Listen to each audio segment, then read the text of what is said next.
Cristiano Ronaldodek bo'la olmadi bizni musulmonlar. U portugaliyalik xristian. Men uning uchun duo qilaman. Alloh uni iymonini bersin. Saxiy odam. Sendan va mendan ko'proq yordam qilyapti musulmonlarga. Sendan va mendan ko'proq turib beryapti falastinliklarning yonida. Qasam ichamanki, bir qancha musulmondan ko'proq Isroilga qarshi tik turyapti bu odam. Coca-Cola'ni shunday olib chetga itarib qo'ydi. Suv iching dedi. U kecha Coca-Cola'ning birja bozoridagi hissasi 4 milliard dollar pasaydi. Coca-Cola nima sodir bo'ldi deb hayron qoldi. Isroilni qo'llab-quvvatlagan Coca-Cola, mazlumlarga yuborilgan raketalarga yozilgan Coca-Cola bir Cristiano Ronaldo sababli milliard dollar zarar ko'rdi. Xo'sh, keyin nima bo'ldi?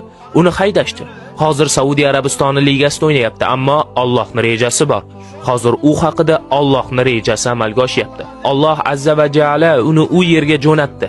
Sabablar o'rtaga chiqyapti. Birinchi assalomu alaykum deyishni boshladi. Hozir penalti tepishdan oldin bismillah deyapti. Sekin-sekin bo'lyapti inshaalloh. Alloh uni iymon bilan siylasin. U xristian, ammo musulmonlardan ko'proq tanqid qiladi Isroilni. U Falastin bilan birga